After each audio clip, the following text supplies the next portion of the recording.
டிவிக்கு மெம்பர் ஆயிட்டேன். விஜய் சொன்ன மாதிரி நல்லதை தான் ஏற்க முடியும், அல்லதை நம்ம நிராகரிச்சுதான். விஜய் தலைமையிலான ஆட்சியில் மெகா ஊழல், படு மோசமான ஊழல் இந்த தற்காலிக அரசு வழக்கு நியமனம் நடந்ததாக தெரிய வருகிறது. அரசு இயங்குவதற்கு மெயின் பில்லர்ஸ் யார் அப்படின்னா நீதிமன்றங்களுக்காக அரசின் சார்பில் வாதாட நியமிக்கக்கூடிய அரசு வழக்கறிஞர்கள் தான். பணம் 12 லட்சம் ரூபாய், 10 லட்சம் ரூபாய், 5 லட்சம் ரூபாய், 3 லட்சம் ரூபாய் கொடுத்தா சார் போயிருப்போம்னா இதுல 50-55 பேர்ல உள்ள 2-3 சகோதரி வழக்கறிஞர்கள் முதல் கோணலே. என்ன ஆபத்துனா கொடும் குற்றம் இழைத்தவர்கள் கூட வெளில வந்துருவான். ஏன் அவனுக்கு நீங்க முன்ஜாமீன் கொடுக்குறீங்க, ஏன் கொடுக்க கூடாது, ஏன் பெயில் கொடுக்க கூடாது, அதை விட வேடிக்கை கிரிமினல் அப்பீல்ஸ், கூண்டாஸ் பூரா வரும். எப்படி நீங்க கூண்டாஸ், நீங்க எல்லா கூண்டாஸும் உடஞ்சா போகும். எதுவுமே இல்ல, மக்களோட வரிப்பணத்தை நீங்க சம்பளமாவும் மத்ததையும் கொடுத்து இது விஜயுடைய சம்பந்தம் இல்லாம நடந்திருக்கு சான்ஸே கிடையாது. என்ன மெட்ராஸ் ஹைகோர்ட் நியமனம், தமிழக முதல்வர் விஜயுடைய ஒப்புதல் இல்லாம அந்த லிஸ்ட் அட்வொகேட் ஜெனரல் விஜய் நாராயணனுக்கு ஃபார்வர்ட் பண்ணிருக்கு, சாத்தியமே கிடையாது. மெரிபா பன்னீர் சோடா, ஐ ட்ரஸ்ட் மெரிபா. நான் சேலஞ்ச் பண்றேன், விஜய் பிரஸ் மீட் கொடுக்கணும், ஆதவ் அர்ஜுனா, நிர்மல் குமார், ஆனந்த், செங்கோட்டையன் எல்லாரும் விஜய் நாராயணனும் இன்டர்வியூ கொடுக்கு, பிரஸ் மீட் கொடுக்கணும். எப்படி அப்பாயிண்ட் பண்ணீங்க? நடந்து போச்சு. நியமனத்தை வாபஸ் பெறணும். தகுதியின் அடிப்படையில் சட்டத்தின் பால் நியமனங்களை, அரசு வழக்கறிஞர் அப்பாயின்மெண்ட்ஸ் நியமனங்களை இவங்க இந்த நியமனத்தை ரத்து பண்ணல அப்படின்னா ஹைகோர்ட்டு கொண்டு போன எல்லாத்தையும் சப்மிட் பண்ணி தான் ஆகணும். அங்க தெரிஞ்சு போயிடும் உண்மை. ரிஃப்ளெக்ட் வாய்ஸ் நேயர்களுக்கு வணக்கம். இன்றைய சிறப்பு நேர்காணலில் நாம் சந்திக்க இருக்கின்ற சிறப்பு விருந்தினர் உச்ச நீதிமன்ற வழக்கறிஞர் கிருஷ்ணமூர்த்தி அவர்களை வரவேற்று நிகழ்ச்சிக்கு செல்வோம். சார் வணக்கம். வணக்கம். தமிழக வெற்றி கழகம் பொறுப்பேற்ற பிறகு துறை சார்ந்த அமைச்சர்கள் இப்படி ஒவ்வொன்றையும் போட்டுட்டு வராங்க. அதை தொடர்ந்து நீங்கள் ஒரு குற்றச்சாட்டு வச்சிருக்கதா பார்க்க முடியுது. அதாவது வழக்கறிஞர்கள் அட்வைசர், அந்த டெம்பரரி அட்வைசர் நியமனங்கள்ல ஒரு மிகப்பெரிய ஊழல் நடந்திருக்கதாக நீங்க பேசுனதா பார்க்க முடிஞ்சது. தமிழக வெற்றி கழகத்தினுடைய எந்த அடிப்படையில இந்த குற்றச்சாட்டை அந்த அரசு மேல வைக்கிறீங்க? தமிழக வெற்றி கழகம் எஸ்டாப்ளிஷ் ஆன பொழுது நம்ம சேனல்ல நிறைய, அதுக்கு முன்னாடியும் ஒரு கட்சி ஆரம்பிக்கிறதுக்கு முன்னாடியும் ரிஃப்ளெக்ட் நியூஸ் ஏற்பட்ட இன்டர்வியூஸ் எல்லாம் நீங்க ரெக்கார்ட் பண்ணி நம்ம போஸ்ட் பண்ணிருக்கோம். கட்சி ஆரம்பிச்ச அந்த நாள்லயே நானும் மெம்பர் ஆயிட்டேன். This is my membership card, old member card, டிவிக்கு மெம்பர் ஆயிட்டேன்.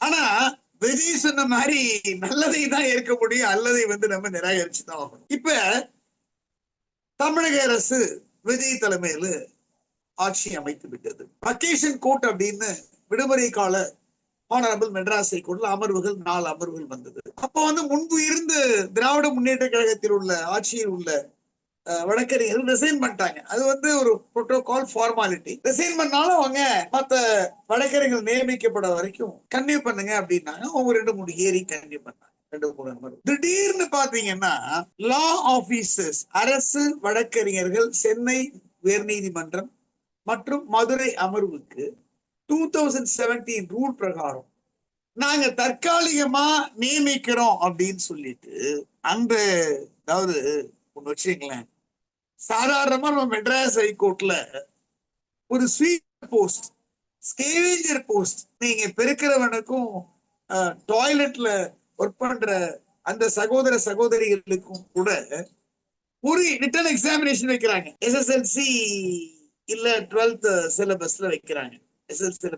அந்த எக்ஸாம் முடிஞ்சு இன்டர்வியூ எல்லாம் கண்டக்ட் பண்ணி தான் அவங்களை அப்பாயிண்ட் பண்றாங்க. இது அரசு வழக்கறிஞர்கள். நம்ம நீதித்துறையில பெரிய ஒரு லாக்குனா என்ன அப்படின்னா ரிமாண்ட் கோர்ட் என்று சொல்லப்படுகிற நீதித்துறை நடுவர் நீதிமன்றம், அதாவது கீழமை நீதிமன்றம் நம்ம சொல்லுவோம், அதாவது ரிமாண்ட் மேஜிஸ்ட்ரேட். அந்த நீதிமன்றத்துக்கு டிஎன்பிஎஸ்சி மூலமா, தமிழ்நாடு பப்ளிக் சர்வீஸ் கமிஷன் மூலமாக இத்தனை எக்ஸ்பீரியன்சஸ் எல்லாம் இருக்கணும்னு சொல்லி ரிட்டர்ன் எக்ஸாமினேஷன், ஃபர்ஸ்ட் 2 எக்ஸாமினேஷன், அதுக்கப்புறம் இன்டர்வியூ எல்லாம் நடத்தி தான் அரசு வழக்கறிஞர்கள் நியமிக்கிறாங்க. அவங்க அரசு வழக்கறிஞர்கள் பப்ளிக் சர்வன்ஸ். ஆனா இந்த மாவட்ட நீதிமன்றத்திலேருந்து உயர் நீதிமன்றம் வரைக்கும் இந்த அப்பாயின்மெண்ட்ஸே கிடையாது. கிரவுன், அதாவது கிரவுன் ஆட்சி, அந்த இங்கிலாந்து பிரிட்டிஷ் இந்தியாவில் நடந்த அதே ஆட்சி முறையில king can to know wrong சொல்லுவாங்க, லெக்ஸ் சுப்ரீமோ அப்படிங்கிற மாதிரி எந்த ஆட்சி அமைக்கிறாங்களோ அந்த அரசியல் கட்சியில் உள்ள வழக்கறிஞர்கள் அணியில் இருக்கான் பாருங்க, அவங்க எல்லாம் என்ன பிராக்டிஸ் பண்ணிருப்பாங்க நினைக்கிறீங்க? எக்ஸப்ட் ஃபியூ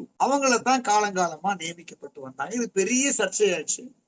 ஹரியானா கோர்ட்ல ஒரு பெரிய ஜட்ஜ்மெண்ட் கொடுத்தாங்க. அந்த மாதிரி நியமிப்பதில் தகுதி இல்லை, தரம் இல்லை, இது பேக்டோர் என்ட்ரி. இப்ப ரீசெண்டா 2 மாசத்துக்கு முன்னாடி மதுரை அமர்வுல நீதியரசர் mister justice his lordship Pugazhendhi ரொம்ப ஒரு காட்டமான ஜட்ஜ்மெண்ட்ஸ் கொடுத்தார். இந்த மாதிரி ஒரு அரசு வழக்கறிஞர் கலூட் ஆயிட்டான், அந்த கேஸையே கொலாஸ் பண்ணிட்டான், அவனை ரிமூவ் பண்ண சொல்லி நான் வந்து டிஸ்ட்ரிக்ட் கலெக்டருக்கு சொல்லி ரிமூவ் பண்ணல, ஏன்னா அவர் ஒரு அமைச்சருடைய சிபாஸ்ல வந்தவர்ங்கிறதுனால அப்படி ஆயிடுச்சு. சோ அரசு வழக்கறிஞர் நியமனம் தகுதியின் அடிப்படையில மட்டும்தான் இருக்கணும், கட்சியிலிருந்து நியமிக்க கூடாது.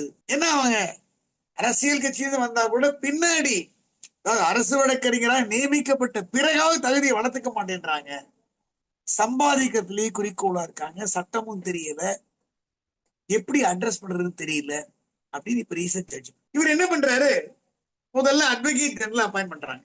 அது வந்து அரசியலமைப்பு சாசன சட்டம், அது pure constitutional post. Mister Vijay Narayanan appoint பண்றாங்க. அவர் வந்து அண்ணா திராவிட முன்னேற்ற கழக ஏடிஎம்கே ஆட்சியில அட்வொகேட் ஜெனரல். அதுக்கப்புறம் முதல்ல இவர் அப்பாயிண்ட் பண்ணல, இவர் வந்து எங்கேயோ ஃபாரின்ல எங்கேயோ நெதர்லாந்து போலண்ட்லயும் எங்க இருந்திருக்கு. அதுக்கு முன்னாடி என்ன பண்றாங்க, 2 ஏஏஜி அப்பாயிண்ட் பண்றாங்க, additional advocate general, B Balasubramanian Gautham. அது வந்து கான்ஸ்டிடியூஷனல் போஸ்டா இருந்தாலும் அதை வந்து நம்ம ஒரு குவாசி கான்ஸ்டிடியூஷனல் போஸ்ட் தான் நம்ம சொல்லுவோம். பட் அது கான்ஸ்டிடியூஷன்ல can appoint an advocate general of sizeable நம்பர்னு ஒரு கிளாஸ் இருக்கு. இவர் என்ன பண்றாரு, திடீர்னு ஒரு லிஸ்ட், 2 லிஸ்ட், 3 லிஸ்ட், நேத்தி பார்த்தா 4வது லிஸ்ட், மோர் தென் ஒரு 50 civil side and criminal side advocates தற்காலிகமா சம்பளத்தோட. இதெல்லாம் எப்படி கேக்குறீங்க, ரிட்டைனர் ஃபீன்னு ஒண்ணு இருக்கும், மாசத்துக்கு இவ்வளவுன்னு.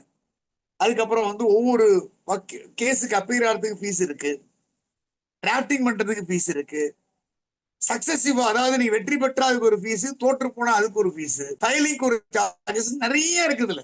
இதெல்லாம் மக்களுக்கு தெரியாது. ஆனா இந்த பணம் யாரோட பணம், மக்களின் வரி பணம். அரசு கஜானால இருந்து, பப்ளிக் எக்ஸ்சேக்கர்ல இருந்து இந்த பணம் எல்லாம் கொடுக்கப்படுகிறது. தமிழக வெற்றி கழகத்தோட அக்கௌண்ட்ல இருந்தோ, இல்ல விஜயோட அக்கௌண்ட்ல இருந்தோ, இல்ல அட்வொகேட் விஜயநாராயணன் அக்கௌண்ட்ல இருந்தோ கொடுக்கப்படுறது கிடையாது. சோ அப்ப என்ன பண்ணணும், தகுதி வாய்ந்த, ஏன்னா institution is important. Madras high court ரொம்ப இம்பார்ட்டன்ட் இல்லையா, அந்த இன்ஸ்டிடியூஷன்ல வந்து அரசுக்கு எதிராக வரக்கூடிய வழக்குகளை திறம்பட நடத்தக்கூடிய அந்த எக்ஸ்பீரியன்ஸ்ங்கிறது ஒண்ணு இருக்கணும் இல்ல, கல்வியின் அடிப்படையில் தான் அப்பாயிண்ட் பண்ணணும் இல்லையா. அந்த இப்ப வந்த அட்வொகேட்ஸ் எல்லாம் இவங்க எல்லாம் வந்து அரசினர் சட்டக்கல்லூரியில படிச்சவங்களா, இல்ல ஆந்திரா கர்நாடகா மாதிரி காலேஜுக்கே போகாம எக்ஸாம் மட்டும் அட்டன் பண்ணிட்டு அது கூட வேற ப்ராக்சி வச்சு அட்டன் பண்ணுவாங்க, ஒரு போகஸ் அட்டெண்டன்ஸ் சர்டிபிகேட்டை கொண்டு வந்து கொடுத்து என்ரோல் பண்ண வெளிமாநில அட்வொகேட்ஸா, இவங்க எல்லாம் என்ன வக்காலத்து போட்டிருக்காங்க, இவங்க எல்லாம் யாரு, ஹைகோர்ட் உண்மையிலேயே பிராக்டிஸ் பண்ணாங்களா, இவங்களுக்கு சட்டங்கள் எல்லாம் தெரியுமா, பெரிய கொஸ்டின். மெட்ராஸ் ஹைகோர்ட்லயும் மதுரையிலயும் ஏகப்பட்ட பார் அசோசியேஷன் இருக்கு. நீங்க ரூல் 2007 என்ன பண்ணிருக்கணும், அப்ளிகேஷன் பண்ணிருக்கணும், டெம்பரரியாவே இருந்துட்டு போட்டாங்க, 2 நாள் இன்டர்வியூ நடத்துங்க, அசோசியேஷன்ல ஸ்பான்சர் பண்ண சொல்லுங்க, இன்டர்வியூ நடத்துங்க, தகுதியின் அடிப்படையில் திறமையின் அடிப்படையில் தற்காலிகமா அப்பாயிண்ட் பண்ணுங்க, ரெகுலர் லா ஆபீசர்ஸ் அப்பாயிண்ட் பண்ற வரைக்கும். இப்ப என்ன பிரச்சனைன்னா, இந்த ரெகுலர் லா ஆபீசருக்கு வந்து 9th ஜூன் வரையும் கால்பார் பண்ணிருக்காங்க. அதுல ஏகப்பட்ட கொஸ்டின்ஸ், ஏகப்பட்ட நீங்க சர்டிபிகேட்ல என்க்ளோஸ் பண்ணணும். ஆனா என்ன நடக்க போகுதுன்றீங்க, இந்த டெம்பரரி அப்பாயிண்ட் பண்ணிருக்காங்க பாருங்க ஊழல்ல, இவங்க தான் வந்து மோஸ்ட்லி ரெகுலைஸ் ஆக போறாங்க. சோ இந்த 4 அப்பாயின்மெண்ட்லயே செக்ரட்டரி என்ன சொல்றாரு, இந்த மணிவாசகமே அவர் சொல்றாரு, letter from Vijay Narayanan, letter from Vijay Narayanan, letter from Vijay Narayanan, இந்த கதை மட்டும் தான் பேசுறாரு. சோ விஜய் நாராயணனுக்கு யார் லெட்டர் கொடுத்தது, யார் ரெக்கவுண்ட் பண்ணது, விஜயா, ஆதவர்ஜுனாவா, சிடி நிர்மல்குமாரா, ஆனந்தா, இல்ல மத்த எம்எல்ஏஸ் எம்பிஸா, செங்கோட்டையனா, எந்த பேக்டோர் என்ட்ரி, இதுக்கு பேர் வந்து புற வழியில வரக்கூடிய நியமனங்கள். ஏன்னா இத பாத்தீங்கன்னா இந்த நியமனத்துல ஒவ்வொரு அந்த வந்திருக்காங்க பாருங்க பிரதர் அண்ட் சிஸ்டர் அட்வொகேட்ஸ், அவங்கள்ட்ட எல்லாம் ஏகப்பட்ட பணத்தை கையூட்டு பெற்று கலெக்ஷன் பண்ணி தான் அப்பாயிண்ட் பண்ணிருக்கீங்களோ அப்படின்னு ஒரு சந்தேகம் வருகிறது. இந்த அப்பாயிண்ட் பண்ண சுமார் 50 சிவில் அண்ட் கிரிமினல் அட்வொகேட்ஸ் வந்து எங்க இருக்காங்க, எந்த பார்ல பிராக்டிஸ் பண்றாங்க, இவங்க தமிழக வெற்றி கழகத்துடைய கழக வக்கீலா, யாரு என்ன, யாரு வந்து அட்வொகேட் ஜெனரல் விஜய் நாராயணனுக்கு லெட்டர் கொடுத்து ரெக்கமெண்ட் பண்ண மகா ஊழல். அதாவது தமிழக வெற்றி கழகத்துல டிவிக்கு ஆட்சி அமைத்து டிரான்ஸ்பரண்ட் தான் இவங்களுடைய மெயினுடைய இவங்களுடைய எஜெண்டாவே என்ன, எல்லாமே ஊழல் இல்லாத ஆட்சி. டிரான்ஸ்பரண்டா எல்லாமே வெளிப்படைத்தன்மை, அதான் வெளிப்படைத்தன்மையாக எல்லா துறையிலையும் இருக்கும் அப்படிங்கறதானே இவங்க தாரக மந்திரம். அதனால தூய சக்தி. இப்ப வெளிப்படைத்தன்மையே இல்லையே. இப்ப காலையில ஒரு மதுரை பெஞ்ச் வாட்ஸ்அப்ல அனுப்புறாங்க, இவங்க எல்லாம் இந்த கட்சியை சார்ந்தவங்க, இவங்க ரெக்கார்ட் பண்ணது இந்த எம்எல்ஏ இந்த மினிஸ்டர் பட்டியல் போட்டு அனுப்புறாங்க. சோ ஒரு சாதாரண தற்காலிக அரசு வழக்கறிஞர்கள், அதுவும் எங்க மெட்ராஸ் ஹைகோர்ட்லயும் மதுரை பெஞ்சிலையும் நீங்க இந்த மாதிரி பணத்தை வாங்கிட்டு கல்லா கட்டிட்டு எந்த விதமான நேர்காணல் ஃபர்ஸ்ட் அப்ளிகேஷன் ரிசீவ் பண்ணும். 2017 ரூல்ஸ் இருக்கு. கமிட்டி வச்சிருக்காங்க, அட்வொகேட் ஜெனரல் ஒரு கமிட்டி, லா செக்ரட்டரிங்கிற வந்து சீனியர் மோஸ்ட் டிஸ்ட்ரிக்ட் ஜட்ஜ், அதுக்கப்புறம் ஒரு மெம்பர் செக்ரட்டரி. ஏன் நீங்க ரிட்டையர்ட் ஆகிற சிட்டிங் ஹைகோர்ட் ஜட்ஜ் வச்சு நீங்க இன்டர்வியூ நடத்த வேண்டியது? இவங்க கோர்ட்ல போய் இப்ப வந்தவங்க எல்லாம் மே ப்ளீஸ் ஒரு லார்ட்ஷிப்னு சொல்லுவாங்க, தெரியுமா? இல்ல மே ப்ளீஸ் ஒரு ஆனர்னு சொல்லுவாங்களா? நான் கேக்குறேன், யாரு மயிலாடுப்பாங்களா யூரானர்பாங்களா? ஹைகோர்ட்ல வந்து கிரிமினல் செயல கரைச்சு குடிச்சவங்களா? பிஎன்எஸ் தெரியுமா? பிஎன்எஸ்எஸ் தெரியுமா? பாரதிய சாட்சி அதிநியம் தெரியுமா? மைனர் மேஜர் கிரிமினல் ஆக்ட் தெரியுமா? லேட்டஸ்ட் ஜட்ஜ்மெண்ட்ஸ் தெரியுமா? எதுவுமே இல்ல மக்களோட வரிப்பணத்தை நீங்க சம்பளமாவும் மத்ததையும் கொடுத்து ஊழல் பண்ணி மெகா, அதாவது எல்லாரும் என்ன சொல்றாங்க அப்படின்னா, எல்லாருமே அப்ளிகேஷன் கால் ஃபார் பண்ணவில்லை, இன்டர்வியூ கார்டு அனுப்பல, நேர்காணல் தற்காலிகமாக இருந்தால் நடத்தல, நீங்க தகுதியின் அடிப்படையில் நியமனம் பண்ணாம யாருன்னு அது வந்து விஜய் நாராயணன் தான் வந்து வெளில வந்து சொல்லும். என்ன விஷயம் அப்படின்னா, சகோதரர் விஜய் நாராயணன் ஒரு நல்ல குருகுலத்திலிருந்து வந்தவர். ரொம்ப கஷ்டமா இருக்கு. ஏன் அப்படின்னா, என்னுடைய பெலவ்டு சீனியர் அண்ட் மென்டார் டாயன், இந்தியாவிலே another my beloved seniors, Sri Jethmalani G and Sri ஃபலிநரிமன் G மாதிரி இந்தியாவிலேயே டாயன் யாருன்னா தி கிரேட் சீனியர் அட்வொகேட், முன்னாள் இந்தியாவின் தலைமை வழக்கறிஞர் AGI attorney general of India K Venugopal relative. அந்த பரம்பரையில வந்தவர் இப்படி பண்ணிருக்காரு.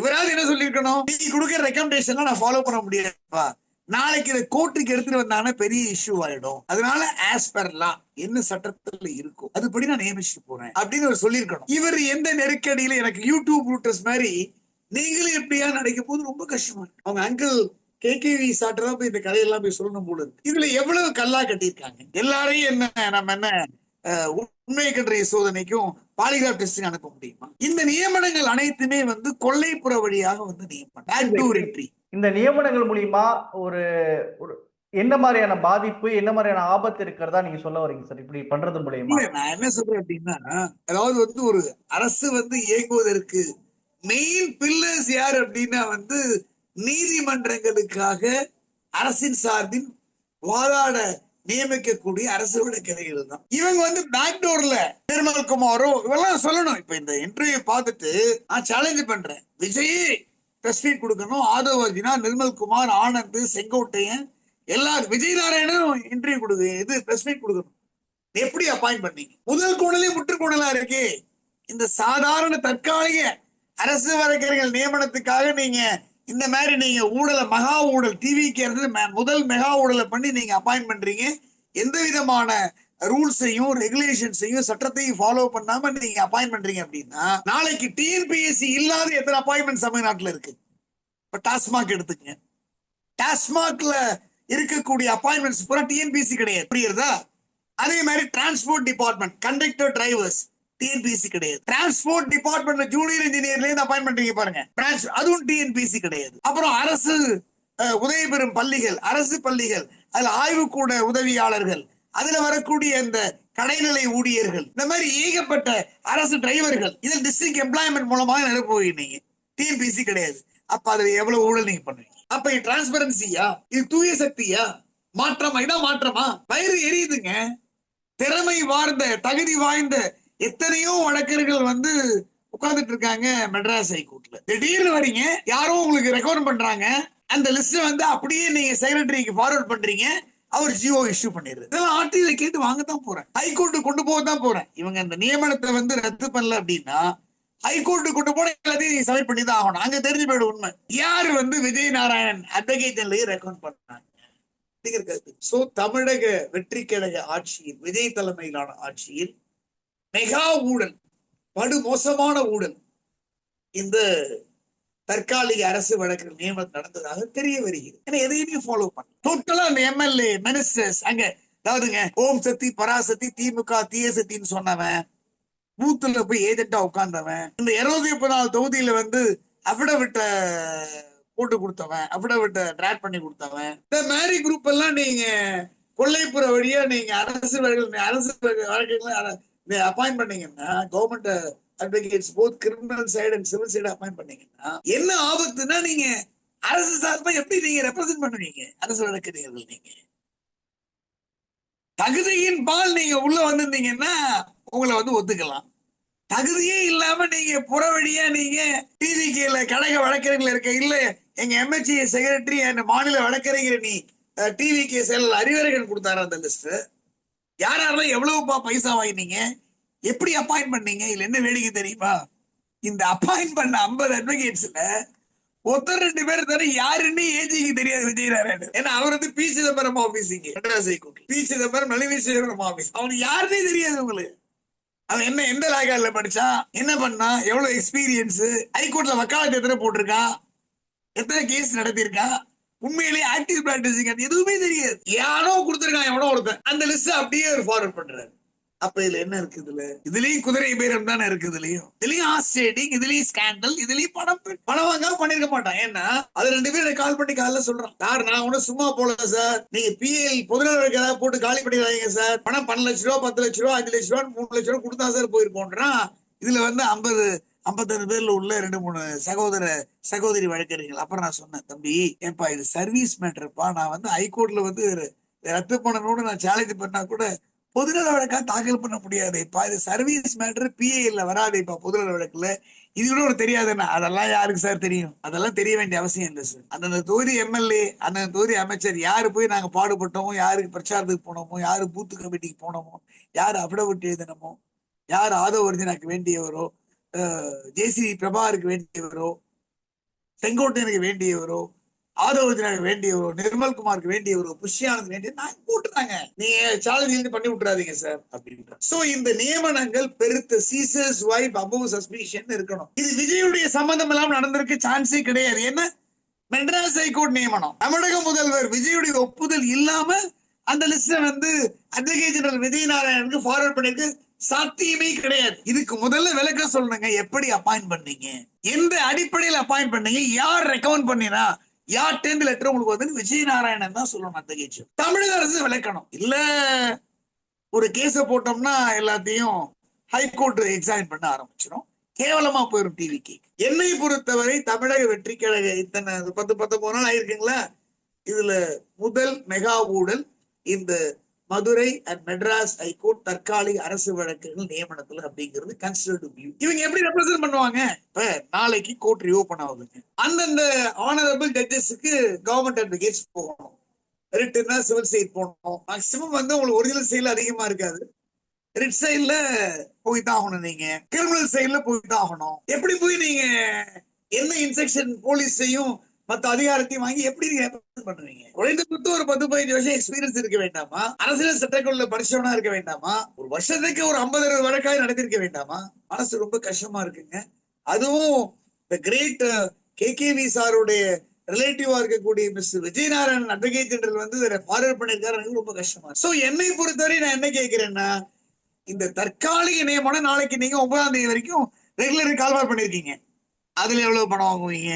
அதுலயும் வந்து தூய்மையான நடைமுறை இருக்குமா, தூய சக்தி இருக்குமா, வெளிப்படைத்தன்மை இருக்குமான்னா அதுவும் 0 தான். நான் இப்ப சேலஞ்சு ரைட்டரா எல்லாம் பண்றேங்க, இந்த அப்பாயிண்ட் பண்ண அட்வொகேட்ஸையும் நாளைக்கு ஒரு போர்டு ஹைகோர்ட் சிட்டிங் ஜட்ஜஸ் வச்சு போர்டு வைக்க சொல்லுங்க, நானும் போய் உட்கார்றேன், கேள்வி கேட்கிறேன், ஒரு 10 கேள்விக்கு ஆன்சர் ஒழுங்கா பண்ணுவாங்களான்னு சொல்லுங்க பாருங்க. நான் சேலஞ்சு பண்றேன், 0 வரும். நல்ல ஞாபகம் வச்சுக்கோங்க.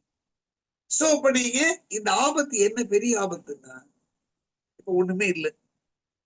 இப்ப இந்த மகளிர் உரிமை தொகை இல்லையா, அதுல வந்து நான் ஒரு ரிட் பெட்டிஷன் போட்டிருக்கேன் ஒரு கிளையண்ட்டுக்கு, அது 2 நாள் விசாரணைக்கு வரப்போகுது. திருவள்ளூர் மாவட்டம் இன்செக்ஷன், அது வந்து ஒரு ஏதோ 18499/2026 ஏதோ ஒரு நம்பர்ல வருது. நீங்க என்னத்தை ஆர்கியூ பண்ணுவீங்க? ஜட்ஜி என்ன கேட்பாரு போன உடனே, அந்த ஆட்சியில இருந்தது மிஸ்டர் ஆர்கே, இந்த ஆட்சியில இது கன்னியூ ஆகுதா இல்லையா, முதல்ல தானே கேட்பாரு அவரு. ஆமா, கேட்க மாட்டாரு. அதுன்னு சொல்லியிருக்காங்க, ரைட்டு. எலிஜிபிள்லாம் இருந்ததுங்க அந்த ஆட்சியில அந்த கட்சிக்கார லேடிஸை மட்டும்தான் அவங்க எடுத்திருக்காங்க. இல்ல பயாஸ் இருக்கு, இவங்க இந்த லைன்ல ஃபாலோ ஆகிறாங்க. ஏற்கனவே 3 பெட்டிஷன் நீங்க வந்து விடுமுறைக்கு முன்னாடி அலோவ் பண்ணிருக்கீங்க அப்படின்னு ஆர்கியூ பண்ணணும். இது எதிர்த்து ஆர்கியூ பண்றதுக்கு வேற ஒன்றும் உங்களுக்கு என்ன சரக்கு? ஏகப்பட்ட முன்ஜாமீன் பெட்டிஷன் வரும். நல்ல யோசி. இவர்களால் என்ன ஆயிரும்னா கொடும் குற்றம் இழைத்தவர்கள் கூட வெளில வந்துருவான். ஒழுங்கா நீங்க அப்ஜெக்ஷன் தெரிவிக்கணும்ல. ப்ரீவியஸ் கேஸ் உனக்கு இருக்கா, அவன் என்ன குற்றம் பண்ணா, கோர்ட் ஆக்ட் என்ன இருக்கு, ஏன் அவனுக்கு நீங்க முன்ஜாமீன் கொடுக்குறீங்க, ஏன் கொடுக்க கூடாது, ஏன் பெயில் கொடுக்குறீங்க, கொடுக்க கூடாது. அதோட வேடிக்கை கிரிமினல் அப்பீல்ஸ், மரண தண்டனை, ஆயுள் தண்டனை, 10 வருஷம் எல்லாமே வரும். அங்க பரவாயில்ல, பிரதர் ஜான் சத்தியன் அப்பாயின்ட் பண்ணிட்டாங்க. அவர் லீடுக்கு வந்தார். என்ன, அவர் ஏற்கனவே ஹைகோர்ட் ஜட்ஜ் ஆகக்கூடிய நிலைமையில இருந்து ஒரு சில காரணங்களுக்கு தான் அவர் நியமனம் வந்து அங்கீகரிக்கப்படல, அப்ரூவ் பண்ண முடியல. அவரு ஒரு கிரிமினல் ஜூரிஸ்ப்ருடன்ஸ், கிரிமினல் லால வந்து எக்ஸ்பர்ட் ஆனவர். கீழே இருக்கிறவங்க, கீழே இருக்கிற அடிப்படையில் ஐன்ஸ் எடுத்து கொடுக்கணும்ல. கூண்டாஸ் பூரா வரும். எப்படி நீங்க கூண்டாஸ், நீங்க எல்லா கூண்டாஸும் உடஞ்சுதான் போகும். பாருங்க, நீங்க வேடிக்கை பாருங்க. துக்ளக் ஆட்சி எப்படி இருந்ததுன்னு முகமது துக்ளக் சொல்லுவார். சட்டம் எல்லாம் எப்படி நடந்தது, சட்டம் போடுங்க எப்படி இருந்தது அப்படின்னு. அந்த மாதிரி இது இருக்கும் போல தெரியுதுங்க. கஷ்டமா இருக்கிற மெம்பரா இருந்துட்டு இருக்கோம். இருந்தாலும் இதெல்லாம் வந்து ஜீரணிக்க முடியாது. மின்சார கண்ணா அப்படின்னு வந்து நம்ம ஒரு உச்ச நீதிமன்ற ஆக்டிவ் பிராக்டிஸ் எல்லாத்தையும் நம்ம எண்டா சொல்லிட்டு போயிட்டு மத்தவங்க போயிட்டு இருக்க முடியாது இல்ல, அடிக்டா இருக்க முடியாது இல்ல. சப்போர்ட் பண்ணோம், ஓட்ட போட்டோம், ஏதோ ஒரு இன்னொன்னு வச்சுங்க. இப்ப இந்த ஊழல் வந்து இதுல ஆரம்பிச்ச ஊழல் நான் சொன்ன அத்தனை நடக்க எழுதி வச்சுங்க. டிஎன்பிஎஸ்சி இல்லாத அத்தனை நியமனங்கள்லையும் வெளிப்படைத்தன்மை நிச்சயமா அவங்களுக்கு கொடுக்க முடியாது. ஒண்ணுமே இல்ல. சிம்பிள் திங்ஸ் எடுத்துங்க. கிளாம்பாக்கம் பஸ் ஸ்டாண்டுக்கு அந்த மினிஸ்டர் போறாரு. அவர்தான் விஜயோட படத்தை டிராபிக் கான்செப்ட்ல விஜய் தமிழன் பார்த்திபனை யாரோ ஒரு ஆளு. முதல்ல இந்த நியமிக்கப்பட்ட அமைச்சர்கள் எப்படி பிஹேவ் பண்ணணும், பிஹேவியர்ங்கிறது ரொம்ப முக்கியம். அருணோட பிஹேவியர் சரியில்லைனால்தான் 2 நீதிபதிகள் சென்சூர் பண்ணாங்க. டிஜிபிக்கு லாயக் இல்ல, இது விஜிலன்ஸுக்கு லஞ்ச ஒழிப்பு துறைக்குன்னு அப்சர்வ் பண்ணிருக்காங்க 2 நீதியரசர்கள், ஆனரபிள் ஜட்ஜஸ், லேட்டஸ்ட் ஜட்ஜ்மெண்ட்ல. அந்த மாதிரி கிளாம்பாக்கம் போறாரு. நீங்களே போறீங்க, அவர் கேக்குறீங்க, ஏன்பா நீ நல்லா சாப்பிட்டு இருக்க, நான் சாப்பிடலன்னா என்னங்க அர்த்தம்? நீ எதுக்கு எங்க போன? எதிர்பார்க்கிறாரா? ஒரு துறை அமைச்சர் ஆய்வுக்கு போயிருக்கேன். ஆய்வு என்ன ஆய்வு பண்ணீங்க? அங்க போய் உன்னை நம்பிதானே ஓட்டு போட்டிருக்காங்க. சிஎம் சார் டெப்டி சிஎம் சார்னு போனோம். அப்படித்தானே பிரச்சாரம் பண்ணோம். நம்ம ஓம் சக்தி பராசக்தி தீய சக்தி திமுக பிரச்சாரம் பண்ணோம்ல. யாரு இப்ப சிஎம் சார் போய் நீ கூப்பிட முடியுமா? அவன் எவ்வளவு பாதிச்சிருப்பான் அந்த பேசஞ்சர். அவன் கால் பண்ணி எனக்கு சொல்றான், அந்த பேசஞ்சர், எனக்கு சார் நான் பேசாம விட்டு வந்துட்டேன் சார், போலீஸுக்கெல்லாம் பயப்படல சார், நீங்க எல்லாம் இருக்கீங்கன்னு தைரியம் இருந்தது. அந்த லூசு மாதிரி பேசுறான், அவன் மினிஸ்டர் மாதிரியே பேசல. நீ நல்லா சாப்பிட்டிருக்கேன்னா நான் சாப்பிடவே இல்லைங்க அவன் சொல்றான். ஐடி கம்பெனில ஒர்க் பண்ற அந்த பேசஞ்சர், நான் அப்படி வேலையை போட்டு விட்டு பஸ்ஸுக்கு நின்று பஸ் வரலாம் ஒண்ணும் இல்லைங்க, அந்த இருக்கிற ஹோட்டல்ல சாப்பிட்டேன்னா எனக்கு வயிற்று வாந்தி பேதி ஜாண்டிஸ், அவர் ஒண்ணுமே சாப்பிடல, ஒரு டீ மட்டும் சாப்பிட்டு உட்காந்துட்டு இருக்கேன். என்னன்னா அவர் என்ன குடல்வால் சிகிச்சை நிபுணர் கேஸ்ட்ரோஎன்ட்ராலஜிஸ்ட் போய் டெஸ்ட் பண்ண நான் சாப்பிட்டிருக்கேன்னு. நீ நல்லா சாப்பிட்டிருக்க, நான் சாப்பிடல. நீ சாப்பிட்டா என்ன, சாப்பாட்டா என்ன? எங்களுக்கு என்ன? ஒரு அமைச்சர் எப்படி இருக்கும்? என்ன நீங்க பதவி எதுக்கிட்டீங்க? பலதரப்பட்ட மக்களுக்கு விருப்பு வெறுப்பு இல்லாமல் பதவிப்பிரமாணம் எடுத்தீங்கல்ல, ரகசிய காப்புரமானம் எடுத்தீங்கல்ல, ஒரு சார்பு இல்லாமல் செயல்படுவேன் பணிபுரிவேன் தான் நீங்க ஓத்து எடுத்தீங்க சத்திய பிரமாணம். ஒண்ணு பதில் சொல்லுங்க, தம்பி இப்பதான் ஆட்சிக்கு வந்திருக்கோம், இனிமே நாங்க வந்து இன்வெஸ்டிகேட் பண்ணணும், என்னென்ன பஸ் இங்க கிளாம்பாகுது, என்னென்ன பஸ் வருது, என்ன வருது, எங்க இருந்து வருதுலாம் பிஎஃப் எல்லாம் கேட்கணும், அந்தந்த பிஎஃப் கேட்டு ரிப்போர்ட் எடுக்கணும். இப்ப நீங்க வரலன்னு சொல்றீங்க, இமீடியட்டா அரேஞ்ச்மெண்ட் பண்றேன், ஒரு ½ hour நான் வர சொல்றேன் பஸ், உங்களுக்கு பிரச்சனை இருக்காது. ரொம்ப நேரமா காத்துட்டு இருக்கீங்களா? ஏன்னா நாங்க வந்து உங்களுக்கு ஃப்ரீயா சாப்பாடு காஃபி டீ அரேஞ்ச் பண்றோம். இதுதான் வந்து ஒரு அமைச்சருடைய பதில். இப்படித்தான் பல காலங்கள்ல இருந்து. இதே செங்கோட்டையன் இப்ப இருக்காரு பாருங்க, அவர் ஒரு காலத்துல வந்து டிரான்ஸ்போர்ட் மினிஸ்டரா இருந்தவர், போக்குவரத்துறை அமைச்சரா இருந்தவர். அவர் உயர்வே கூட இருந்தாலும் இருக்காதுன்னு நினைக்கிறேன். ஒரு கட்டத்துல இது மாதிரி அம்மாவுடைய ஆட்சியில இந்த மாதிரி இருந்தது. அவர் என்ன பண்ணாரு, ஈரோட்லயும் கோயம்புத்தூர்லயும் அந்த காக்கப்பட்ட நேரத்துக்கு இருந்த அத்தனை பேருக்கும் அன்னைக்கு வந்து சாப்பாடு டின்னர் எல்லாம் கொடுத்தாரு, காஃபி டீ எல்லாம் கொடுத்தாரு. இன்னைக்கு டிவிக்கு எல்லாம் இங்க வந்துட்டாருன்னு வச்சுக்கோங்க. பட் அவர் அது மாதிரி அவர் பணியாற்றி இதை விட்டு போனீங்கன்னா இதை விட வேக்க கேள்வி அடுத்தது சொல்றேன் கேளுங்க. கிணத்துக்கடவு கோயில் விக்னேஷ் அவர் அமைச்சரா இருக்காரு. அவர் என்ன பேசியிருக்காரு அந்த விக்னேஷ், நான் 8 நாளா நான் பாடம் படிச்சேன், ஐஏஎஸ் பாஸ் பண்ணிருப்பேன்றாரு. எப்பா விக்னேஷ், உங்க அஃபிடவிட்லாம் நாங்க பாத்துருப்பா, நீங்க என்ன படிச்சிருக்கீங்க? ஐஏஎஸ் உடனே பாஸ் பண்ண முடியும். 8 நாள் டாஸ்மாக் எப்படி வந்தது போனதுங்கிறத படிச்சு ஐஏஎஸ் பாஸ். இது ஐஏஎஸ் படிக்கிறவனுக்கு வெக்கைக்கேடா இருக்கு, அவமானமா இருக்கு. எங்க யூபிஎஸ்சிங்கிறது it's not an easy job. preliminary examination எழுதணும், ஜெனரல் ஆப்டிடியூட் பாஸ் பண்ணணும், விருப்ப பாடம் எழுதணும், மெயின் எழுதணும், இன்டர்வியூ போகணும், போர்டுக்கு போகணும், அப்புறம் தானே உங்களுக்கு வந்து உங்க மார்க் அடிப்படையில ரேங்க், இவருக்கு ஐஏஎஸ் கூட தெரியும் போல இருக்கு. ஐஏஎஸ்ல வந்து ஐபிஎஸ், ஐஆர்எஸ், ஐஎஃப்எஸ் இதெல்லாம் விக்னேஷ் தெரியாதுன்னு நினைக்கிறேன். அவர் யாரு என்னங்கிறது எங்களுக்கு தெரியும். கேவலமா பேசுறாருங்க. நான் ஐஏஎஸ் பாஸ் பண்ணிருப்பேன். அந்த ஐஏஎஸ் ஆபீசர்ஸ்க்கு எவ்வளவு கஷ்டமா இருந்திருக்கு. டாஸ்மாக்ல 8 வாரம் நீ டாஸ்மாக் என்னங்கிறத 1 மணி நேரத்துல 1/2 hourல படிச்சுட்டு போயிடலாம். 8 நாள் நான் மனப்பாடம் பண்ணேன்.